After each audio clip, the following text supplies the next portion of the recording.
feel free to jump in here, because we got people here who are at the fire. You know more about some of this stuff than I do, okay? So feel free. First, if I say something wrong. But when, you know, I need correction, jump in. Also, if I'm tossing something out and you think that there's something that you could add to it, please, please, this is kind of a group effort that we're working on here. Wooden buildings and open fires. And you know, even now that we're in 2025, oh my gosh, here we are, 2025, we still have wooden buildings, old buildings, dry, old wood. We have, you know, it's a problem. And then this time of year, it's cold, and people, the kerosene heaters, it may not be the open flames that you've got in your fireplaces anymore, but you still have the space heaters and overloading some of this old wiring in these old buildings. And we hear, and we hear about it. It's what we hear about this time of year and this kind of weather. Let's start this. The first fire departments, one of the first fire departments in New York was organized by Peter Stuyvesant, 1648, who appointed fire wardens to inspect wooden chimneys and thatched roofs in the Dutch settlement of New Amsterdam. Catch this one. Wooden chimneys and wooden fireplaces. This one kind of blew my mind going through. First of all, Peter Stuyvesant, my 8th great-grandfather, who was Everett pals, he and Peter Stuyvesant fought awful all the time. And Peter Stuyvesant put my 7th great-grandfather in jail. And they came to get Grandma Pels, and when the cops showed up, when the soldiers showed up, she dumped a chamber pot on their head from the 2nd floor, and she got arrested too. Yeah, I do come from a long line of rabble-rousers. In 1648, they didn't have brick chimneys. And I looked into this even farther, and that's true. So the houses around here, it's hard for us to imagine this is New York City. But this is what we're looking at for our settlements here. Technology-wise, we're moved ahead a little bit better, because we are going to be right in that turn of the century, the beginning of 1800s. But wooden chimneys. You have a house, you've got to get it together, and then they pack it with mud. So you make the chimney, you make your fireplace out of mud initially, with the wood and the packed mud, and then thatch. Great for rain, not great for fires. The rattle watch was established, where men would patrol the towns at night and shake wooden rattles to warn people of a fire. So it was like one of those noisemakers that we might see or hear on New Year's, swinging it around. And that was the first alarm. So your first alarm is going to be the rattle. Fighting fires required a lot of manpower, from the initial bucket brigades to the organized volunteer companies. Before the first fire engines were used in New York, all citizens were expected to help at fires by forming part of a bucket brigade. Every person in the community, young and old, would call out for a fire. Women were part of it, children were part of it. You would have some of the older children watching the babies while the grown-ups are fighting the fire. Older kids would also be in charge of running the buckets back and forth. And women, we can pass a bucket along as, as well as anyone else, depending on how heavy it was. So it definitely would be an entire community affair, and everybody was part of it. Everybody participated. So there are some buckets. Waterloo Historical has a collection of buckets. Got their names on it. You would have your own bucket. Some of these buckets are pretty high tone. If you happen to be a somebody in the community, you might have some nice engraving. Buckets are leather. They're made out of leather, sewn together. And you could get them, quite fancy. There is one red bucket. For their fire brigade. Most of them, though, are black, have your name on it. And that would be yours, because remember, everybody has to have a bucket. Everybody is part of the fire brigade. Now, let's see how technology then moved on a little bit better. So there's your bucket brigade. This is where we're going to start figuring out pumps. So instead of lifting water out of the well, we're now going to have pumps. The problem with a pump, you've got to have a lot of pressure. There has got to be a lot of pressure on that pump to get the water that you need to go far enough to fight your fire.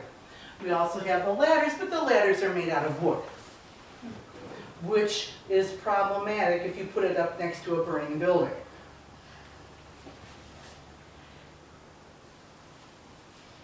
They are onto something, though, with the pump and the water. Now, here, and in this part of the county, and I'm looking right here because I got it right here, this part right here, where we are, this is high up. So you get down, go up to the north end, they're on the canal. Seneca Falls, Waterloo, they go to the canal. And all the pumpers, lots of times, just go to the canal. They also have the ponds, and Junius ponds. Pumpers go to Junius ponds, that's their go-to. So local pumpers for a big fire. There was a big fire at Lot Farm back in the 90s. We were just talking about the Partridge Building fire in 1980. And that one was relatively easy. The Ferrara lumber burn. It's right on the canal. There were 3 boats. They brought in 3 boats from Seneca County, came down, and they were putting water. Women's Hall of Fame, that was the big one that they were worried about, but there were also 2 houses. But again, they can get the water from the canal, and they can pump it in. Here you're depending on wells. You're depending on your wells. You're depending on your hydrants, what local water system you have. So the pump part is going. You figure out pretty quick. It is a big deal. There we have, well, I mean, they're lucky. Their house fire is right next to the well.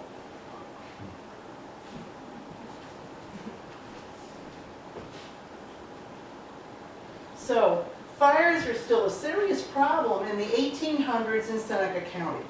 Wooden houses are heated with open flames and fireplaces, and they're transitioning from the wooden fireplace packed with mud to brick. Brick and stone. Around here, we got stone. We can put stuff together with brick and limestone. We have so much of that. When a fire occurred, there was a community event. Women fill the buckets, hand them off. Children run the empty buckets back down. So that is one of our fire bells. We're finally going to get a bell. which is a whole lot more efficient for notifying people what's going on than sitting there with a rattle. Okay, I could rattle a long time. My husband doesn't wake up for anything. I would need a lot of rattling. But now we have a bell. So here is fire technology progresses. Here's our pump. Heavy equipment made it impossible for women and children to participate in fighting fires, and the role of fireman comes about. And now we're going to see in societies, as technology increases, you're going to see the division, the gender division of labor becomes more pronounced. When you're farming and it's two of you, and you've got to get the field plowed, you've got to get the cows milked, you've got to get stuff done, everybody works. When we now have technology, this particular technology is going to make it impossible for women to participate like they used to. The hand pumper required huge amounts of effort. The hand pump needed to pump 60 pumps per minute. Yeah. I do music. And I'm sitting down there going, and I'm thinking, okay, that's a lot. 60 pumps per minute to maintain your pressure. The wheels on the pumper are welded to the bottom of the vehicle, which means they don't swivel. They're rolling, but they're not swiveling. The wagon had to be stopped, lifted, and put down every time they go around a corner. Also, look at the roads. You've got your dirt, you've got your rocks. You're going to have huge divots. There are going to be these big holes in the middle of the road, especially this time of year. Yeah, it's awful. And in the towns, right, there's nothing is paved. So you've got your dirt roads, your mud roads. We don't want to walk in the mud or the slop.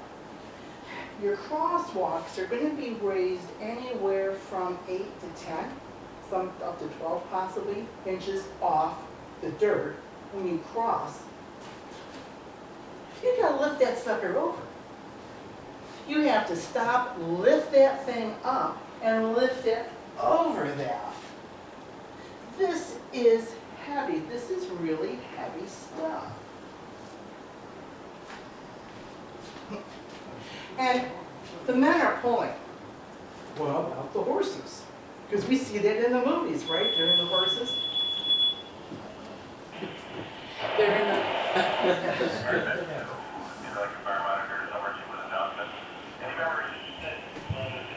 Okay. Horses are for big cities and rich towns. No one in Seneca County was a rich town. And in spite of what they might try to tell you, Seneca Falls and Waterloo didn't have horses for their fire departments either. Okay? No one had horses. Horses cost money. Anybody here ever have a horse? Oh my gosh, it's like you just throwing money in its mouth. You feed it, and it poops it out. That's what you do with a horse. I mean, there's not a lot of money making in horses. There were six separate fire departments in Waterloo. Seneca Falls had seven or eight. You can't just throw a horse in the garage and pull it out every month or so when there's a fire.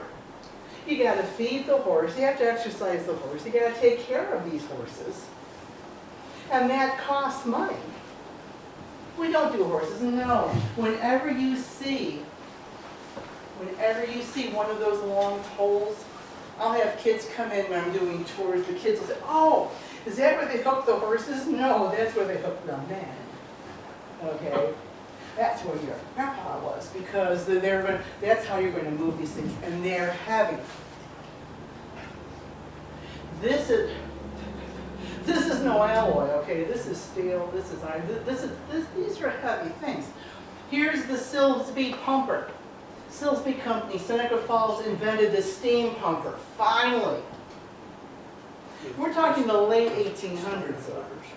By this time, we finally have a steam pumper, so we don't have to depend on just the men lifting that thing, but it's still heavy. It's still going to be heavy. And they were still using this. They found a Silsby pumper in Ohio, 1934. Seneca Falls Silsby pumper in 1934 was still being used. Yeah. So there's the horses, which you wouldn't normally have around here. It does make a nice picture. And look, it's the ladder company, with the long ladder. Boy, I'll tell you, the ladder's up, putting the water down from above, huge difference, the Cascades. When we get to the Cascades after, and that's not going to be till after World War II, you know, we get to the Cascades that are so important. But now, technology again. We've got your hooks, your ladders. We're going to have equipment carrying all of the hoses. Still not filling me with great confidence. If my apartment's up here, I'm not feeling the love. But you can see we do have water pressure. We've got water pressure. We've got the Mynderse or pumpers. And we also have something else here that we haven't had before, a hydrant system. Storing water. Because water is our main defense against a fire. So instead of having to worry about the well running dry, we're going to have indoor plumbing. Is going to be a big deal because now with our indoor plumbing, we're going to have water running through the town and the city. And then we're going to start getting hydrants to tap into that water source.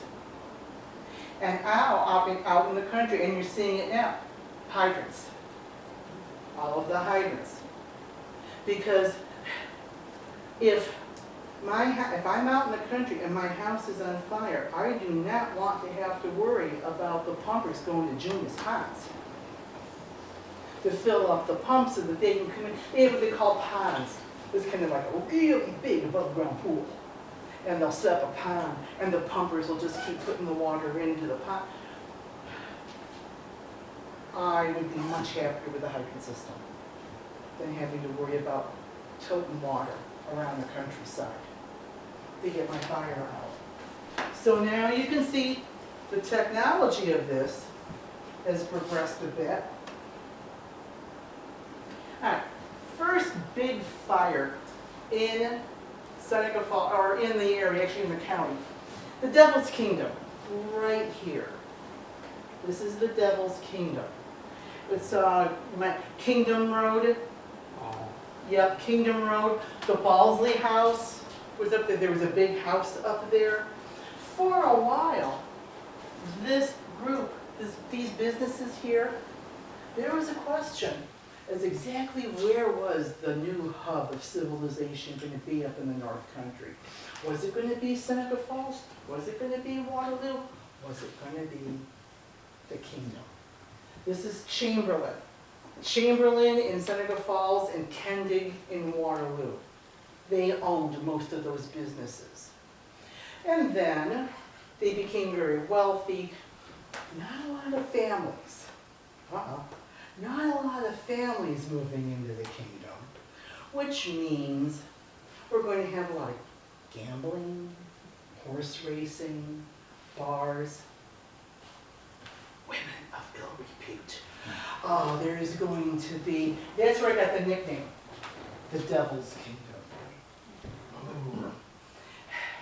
But, in my opinion, so God took care of it and God burned down the Devil's Kingdom. I guess it just got so bad he couldn't handle it anymore. There was a fire, there was a big mill down here where they were making most of their money and they're making most of their alcohol was here. fire took it all out, and it never came back. So that was the first fire of consequence. Waterloo, the kingdom, became famous bars, brawling, chicken and dog fighting. Oh boy. It grew so fast. Yeah. The Great Western Distillery was built on the south side of the river, east of the bridge. Fatzinger, Thomas and Levi Fatzinger and Joseph Wright were all investors, along with Chamberlain. 1846 fire took out the distillery and the kingdom. 1890, this is what we're going to talk about next. This is the Seneca Falls fire. It took out Seneca Falls. This fire took out that town. So in Seneca Falls, everything on, my spatial thing, so the south side, there's the main, so Fall Street, the main street in Seneca Falls, everything on the south side was gone. We were talking about firewalls. Well, in this case, it's the lack thereof. Because that fire, once it hit that building, there was nothing to stop it, and it just went shooting down and took all of it. Seneca Falls, the firemen, Seneca Falls, Waterloo, all of the area firemen were given great credit that it didn't jump. It did not jump to the north side, and that was due to the firefighters. This was a dead loss. By the time they died, there was nothing they could do but to keep it from jumping and going over to the north side. However, the old hotel, which was the Gould's Hotel, referred to as the Hogue Hotel, that went, but they were able to save all of the other buildings around it and all of those buildings across from it on State Street.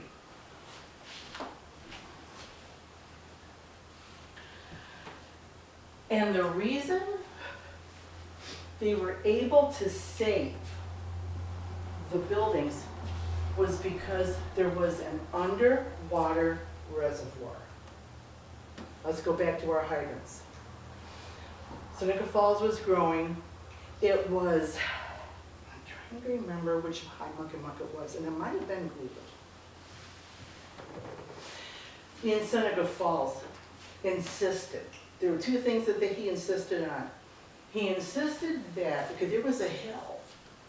So as you're going through Seneca Falls, and there was State Street where the Gould Hotel is, and you go up that way to the school. There was a hill up there. And I know about that hill because you don't notice it, having run some of those 5Ks that they have in town, and you're running along all fat, dumb, and happy, and you get about halfway up State Street, holy cow!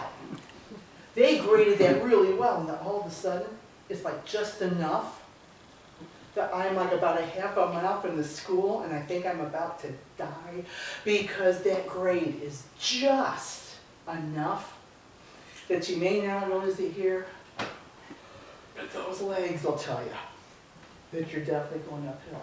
So he insisted that that be graded level, and he also insisted that there be an underground reservoir.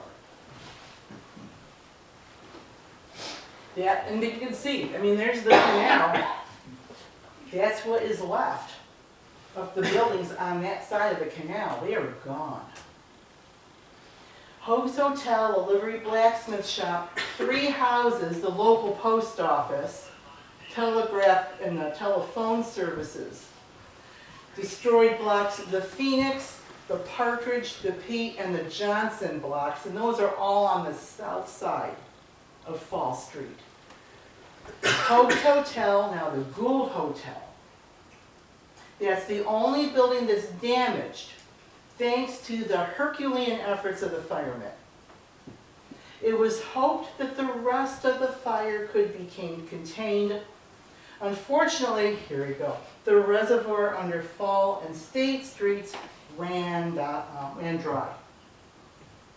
When it ran dry, there was nothing that they could do. They just had to wait for everything to burn out. But by that time, they had already saved the main parts of the building. Running out of water. It's a thing. Yeah, like in Los Angeles. Yeah. We don't think about it that much because we're surrounded by water. And even for us, we get low on water. Okay, see, it's tough for us here in the southern part of the county. This is the highest elevation. Right along in here is some of the highest elevation in Seneca County. It's the Backbone Ridge. It's their Backbone Ridge area. And think about when you go to the lake, how often when you go to the lake, you still have to go down steps or go down to get to the water. There are not a lot of natural ports, Lodi Point. A lot of natural ports where you can just drive your pumper in and suck up water. So yeah, water even here is an issue. So there's the Silsby pumper again, but I put that in because it does have the depiction of the fire. It just went right through and took out downtown Seneca Falls. 1897, the Waterloo Organ Company burned. It's where the Malcolm piano was manufactured. 3 factories in Waterloo that produced the pianos and organs. Sadly, only 1 building remains because varnish, paint thinners, and turpentine were kept in big open vats and all the men smoked cigars. They keep it all in vats and everybody smokes. So not surprisingly, the only one, it was a furniture factory. It was a furniture store right next to the canal. And now it's just, they take recyclable cans and stuff in there. That building is still there. Which would also make me really nervous because I don't think that's up to code in any way, shape, or form. I don't think there's anything on code in that building. So here's the Towsley House fire in '99. It's where the bank is now on the corner. The bank goes to about here now. The hotel did wrap all the way down around to here. This was empty. They were supposed to put a statue of Mr. Towsley, but later on, nobody liked him well enough to make a statue of him. They just left it empty. The Towsley fire starts back here in the kitchen, and it took off this top, this mansard roof. Mansard roof looks like this, looks like a chunky, okay? It's your mansard roof. I got to go up here. There's a bank here now, and the bank, which starts right about here, we got up to here, totally geeked out. Okay, you can see the brick. The burned brick. It's the soot stain. It's all black. I was there with all the rest of my coworkers in Waterloo. We were jumping. It's brick. It's burned. You can see where the fire was. We were all excited. And these tiles, all these slate tiles, were stacked up on the floor from the fire. Yeah, there it is. They never replaced the top part. That's going to come on. So that floor of the Towsley comes off. And they never rebuild towards the back of the building either. The fire started in the kitchen. Fire broke out in the kitchen. The fire burned off the top 4th floor, which crashed into the back of the building on Virginia Street. But again, talking about the difference, I think in the date has a lot to do with it too. Look at the buildings, they're still there. Those buildings are still there in Waterloo. There's Okay. only, yep. They built the road and they did make sure that they had these big wells, reservoirs underneath that. We're ready. Oh, yeah. Did they find out what started Ferrara's fire? No. Look, we all have our ideas, and everybody can sit around and talk about them. I have some opinions. No one asked me, but, I mean, there was that fair. They had that street fair down there. You know what? Half an hour before that, we drove through there. There were guys up on the bank smoking. Yeah. If they threw something in there, Are you? And remember, I taught high school. I taught high school in Seneca Falls for 20 years.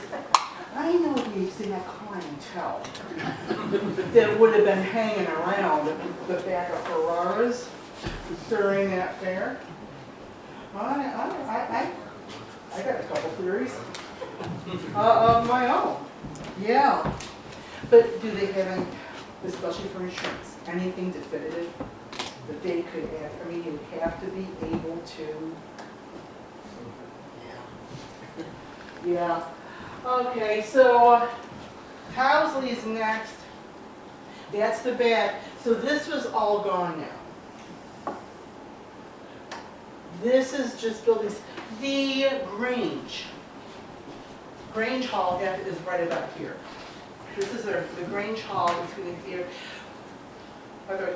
So if you've ever noticed in Waterloo, the Grange Hall, Roseville Grange, goes back a little bit. It's not flush with the rest of the buildings. It looks a little funky when you're looking at it. And that's because when they moved that Grange back in 1830, that was the original Episcopalian church. That was the original St. Paul's Episcopal Church that's over by Church Street now. And they were going to build a new building. So they gave that building to the Grange. And as was common with the times, they just lift it up, put it on rollers, and move it. They moved houses all the time. And they moved it, and it got stuck on the corner of Virginia and William Street. And the guy that they paid to move it got it that far, it was stuck, and he just said, let's do this, and he left. And it was there in the middle of the street for about a month. And people were getting really ticked off.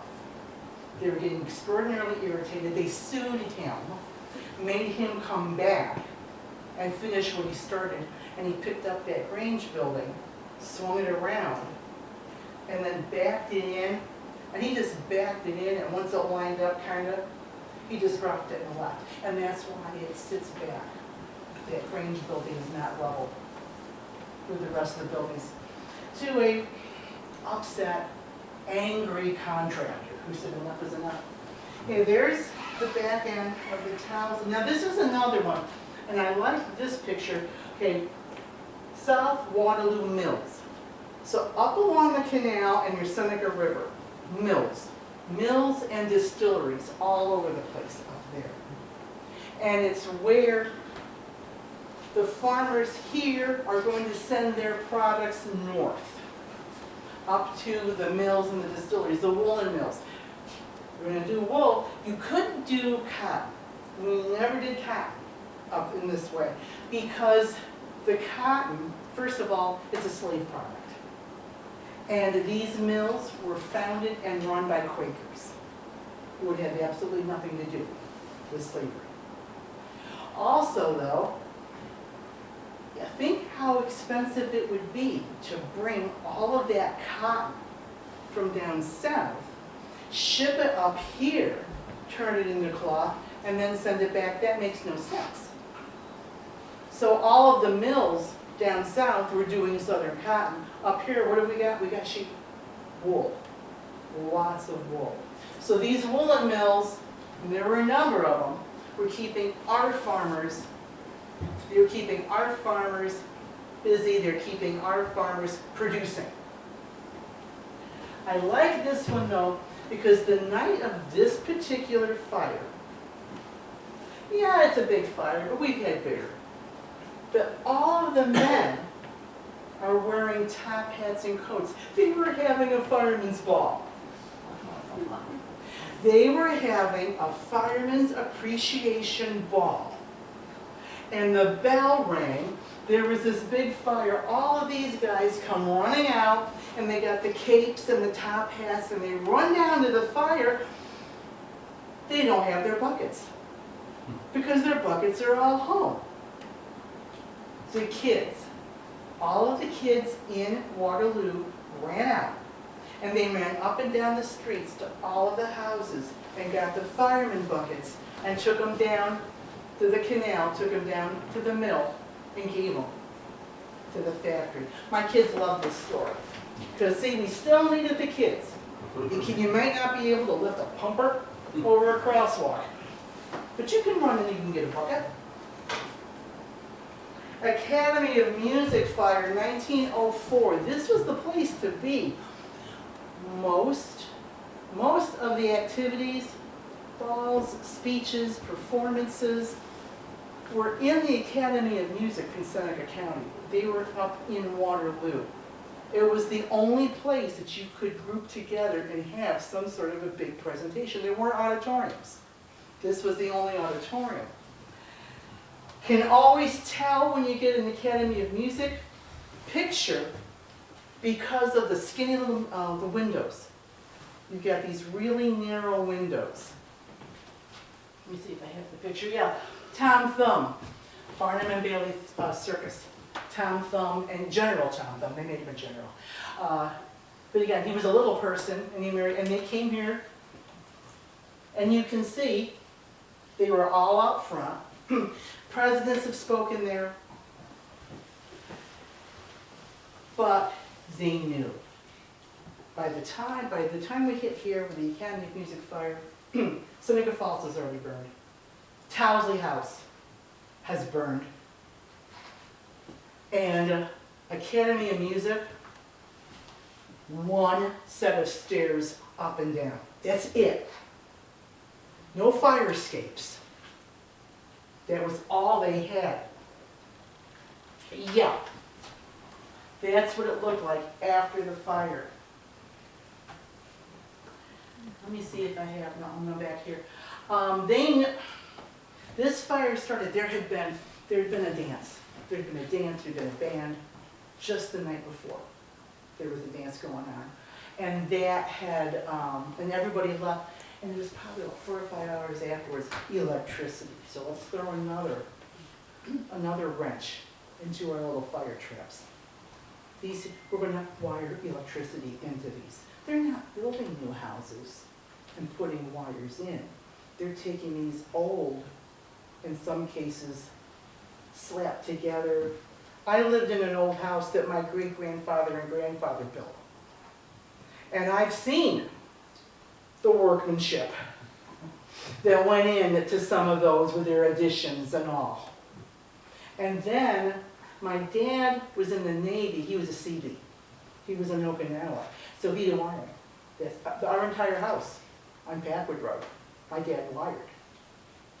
And so I know, and you look at it with the wires going around.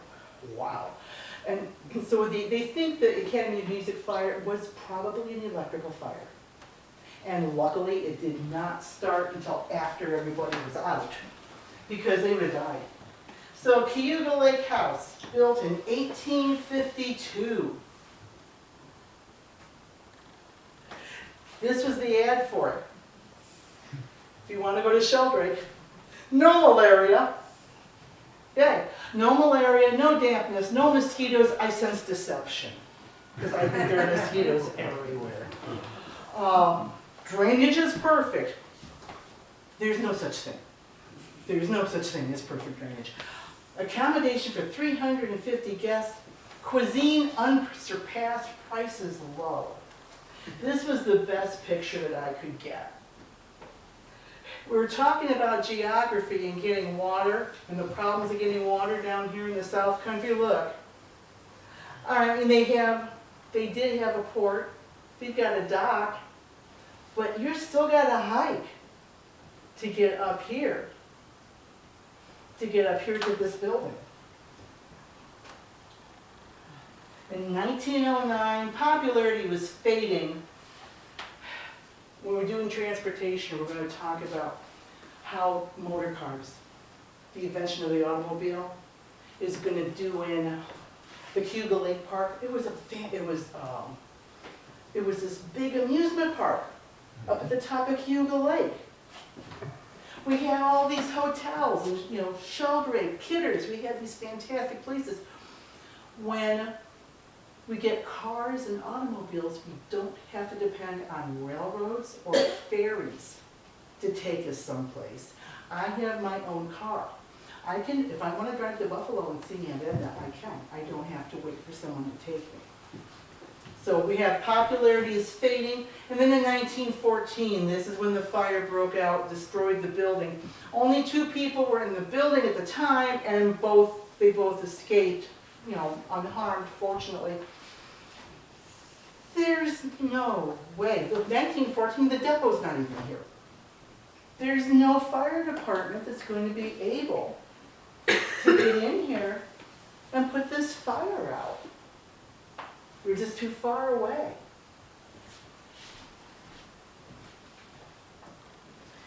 In 1852, the Hotel at Kidders was a popular resort run by M.R. Cole and Myron Coleman. According to the Ovid Independent, there is no more inviting looking spot along Cuba Lake than Cole's Hotel at Kidders Ferry. But see, the same thing happens, and this is 1980, becomes O'Malley's. And again, it's the same thing, it's an old building.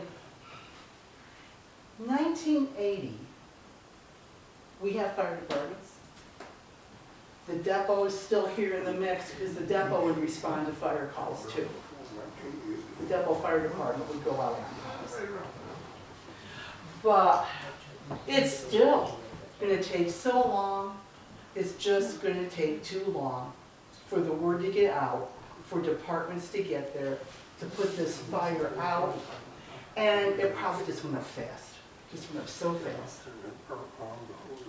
Though slightly smaller than its neighbors, Lodi was a vibrant farm town south of Ovid. It's a bedroom community. Lodi was your bedroom community. It's the bedroom community for Ovid. It's a bedroom community for Culver. It's a great place. You can live there. You don't have the high taxes. It's quiet. It's a suburb. It's kind of like a little suburb. Yeah. It's a very nice place, but I mean, first post office, you got your first post offices there. But then in 1913, devastating fire burned down nearly half of the business district.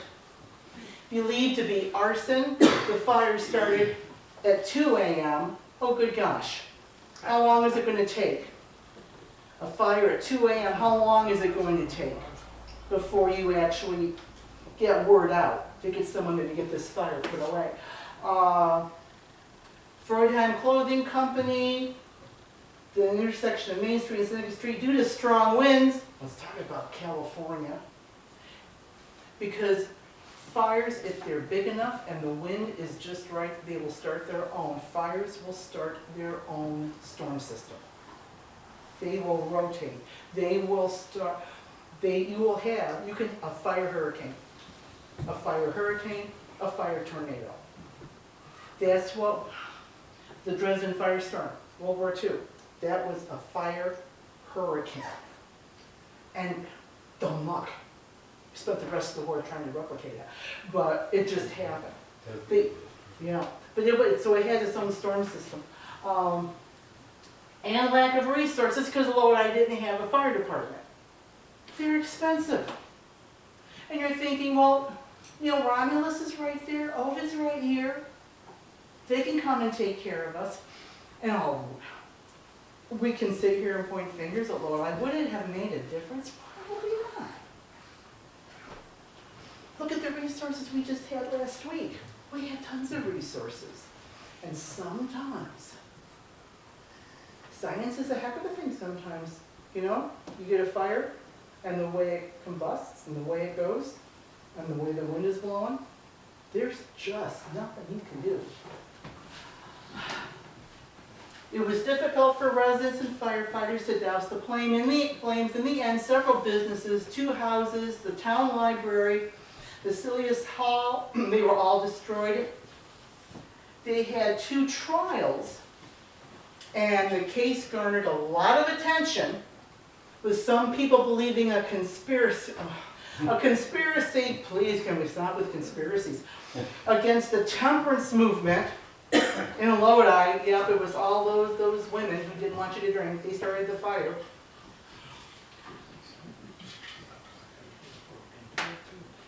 All right. The alleged arsonists, they saw the guy come out of the building. Right? They saw the guy come out of the building. They knew he did it. He said, I didn't do it. And they really didn't have any actual proof. So this was maybe 10 years ago. This was 10 years ago. Thanks to the relentless effort of the responders and the strategic use of 4 aerial master streams and numerous hand lines, this fire was contained. Okay, the aerial ladders. It's a game changer. The Ferrara fire, there were 4. They had 4 cascades. They had 4 aerial ladders on that fire. And that is the only thing that saved the houses next door and the women's rights, the Women's Hall of Fame. That's the only thing that saved them for those aerial ladders. I was sitting there, I don't know, even looking up when my kids were little, because it wasn't my stuff burning me, but I always looked up and I saw that, and that was just so cool to be up on top of that ladder, and then you're looking down. I love being up high, you know, and the fire, and you got the hose. It just looked like such a real cool thing to be doing, right? And I'm watching, and there was this one poor guy, and I do not know where he was from. He was up there, and the smoke was coming right up into his face. Didn't look so cool anymore, okay? That didn't look especially cool to me at that point. But then I looked at the other one. They're remote control. They don't have people up there. This is remote control now. They have the little thing. There's just some kid down there. I'm sorry, I'm 72. You all look, almost all you look like kids to me. And you're not down there with your remote control going. With this at the, I can see where that could be fun. But yeah, but this poor guy, unfortunately, happened to be with a department that didn't have the remote control cascade thing moving for him. So they had the hand lines, the cascades. We look at how bad the fire was and what it took out. Look at what we were able to save. Look at what the firefighters were able to save. Embers were flying over on 3 Bears. Embers were going over on Edith Ford Library. Look at all the things that did not burn because technology. We know how fires move now a lot more than we did. We know we have a better handle on what works and what doesn't work. So, equipment, aerial ladders, holy cow, good golly, yes, and tankers. We know how many tankers we need. A lot of the mutual aid, when you hear them call out for mutual aid, they might call out. They might call out for a ladder. But lots of times, where are they calling for tankers? We need the tankers. And the pumpers. Walked by, we were down at Seneca Lake, and they were doing pumper training with newbies coming into the Geneva Fire Department. And my husband Ray and I are just sitting there looking at this thing, and there are gauges. It's like a whole wall of gauges and little needles going all over the place. And like, wow. No, I just want to be up on top doing this.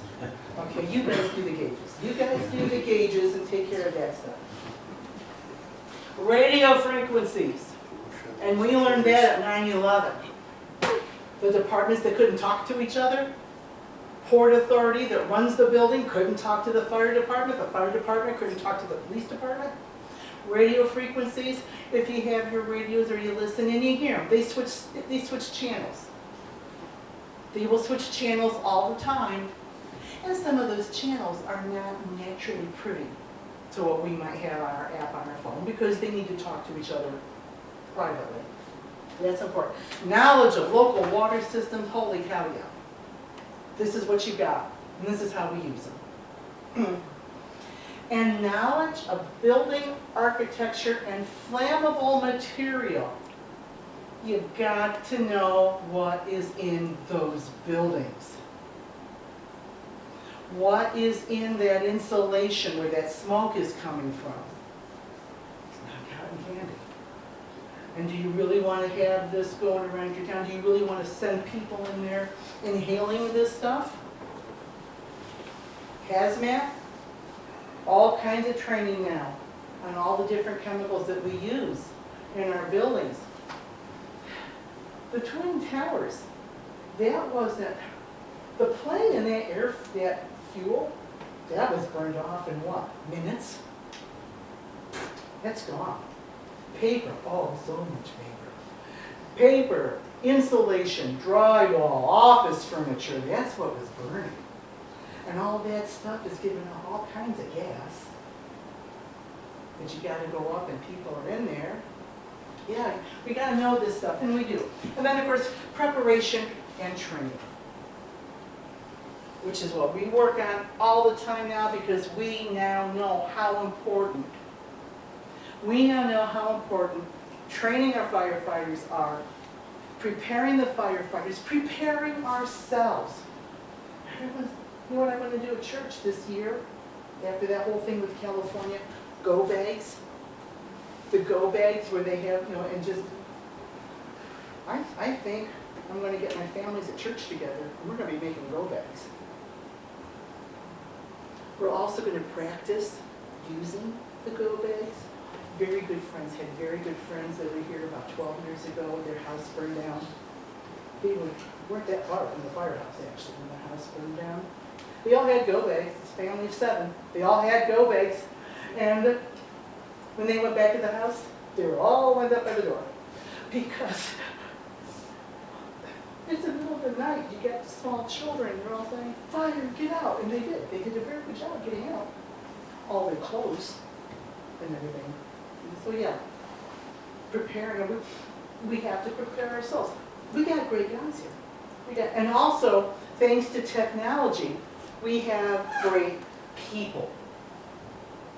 It's no longer just the fireman with the little ladies sitting and making coffee for you guys. Yeah, this English. Now we can actually do something. I can't because I'm too old. But there are a lot of people, we have technology now and equipment. So once again, the community can be in charge. We have the adventure program. The Young Adventure program where when I was teaching, I had kids. I had kids in high school who would come in. Oh, they thought they were so hot. They would come in and they had a little pager here. I got a pager. I'm working down at Red Jacket. See my pager? Yeah, you got a pager. Yeah, I know we got a test, Mama B. Hey, I know we got a test coming up, but my pager goes off. No. Thank you for playing. But take the test, then go run the firefighter. Yeah. But see, we can include the community. So that is what I got. My next, if you ever want me back, I got another one on transportation. You've now seen me. You know I'm a delight. So I'm more than willing to come back for anything. Thank you very much. Go ahead.